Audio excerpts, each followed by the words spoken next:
Magandang hapon po ulit.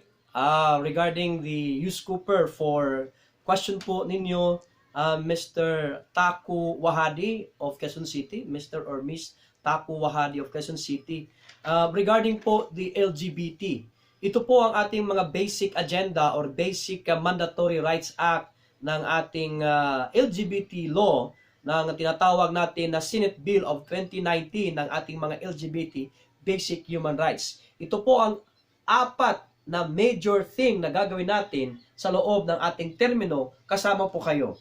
Number 1, separate bathrooms and toilet for gays and all LGBT.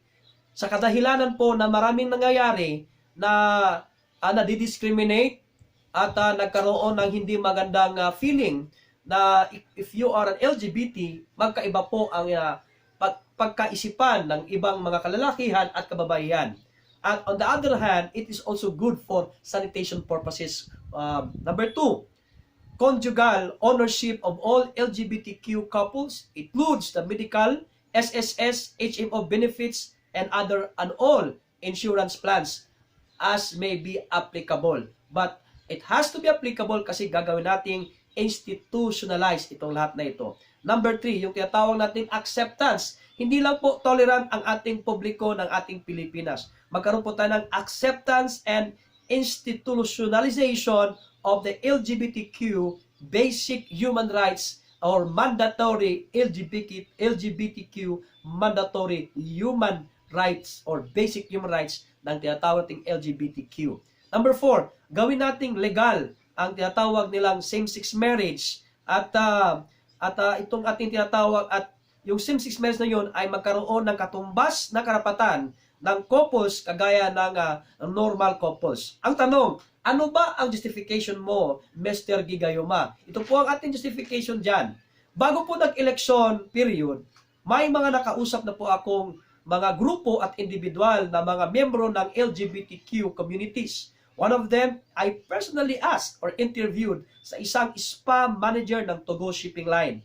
Yes po, our country is the only Christian nation in Asia. But let us not forget as well that we are a nation under the law. Under our Philippine Constitution, we should always bear in mind and in our heart that there is a separation, the rule of separation of the church and the state. Pag sabihin natin church, meaning it is the religious affairs.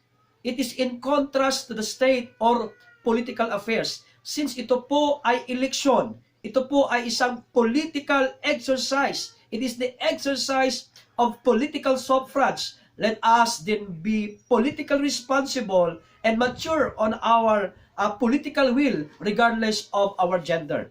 Ika nga, giving to Caesar what belongs to Caesar and giving to God what belongs to God. Having the fact that our nation is a democratic nation, we are calling all the LGBTQ communities, associations, corporate couples, and individuals to raise their voice with me, to vote for the determined rights.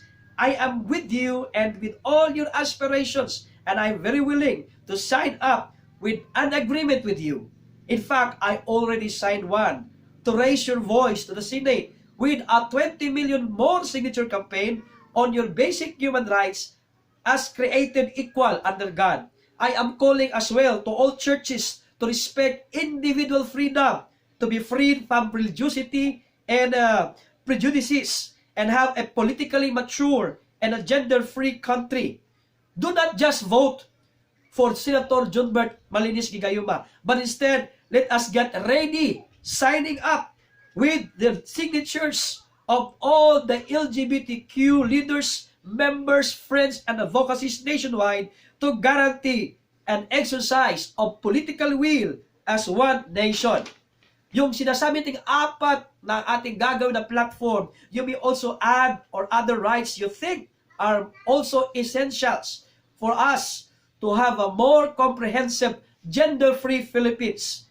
So, sign up and vote for a gender-free Philippines. Junbert Malinis Gigayuma, number 35 sa Balota. Boses sa Senado, boses ng bawat Pilipino, kahit ano naman ang gender mo. Dahil kay Gigayuma, gusto ko happy ka.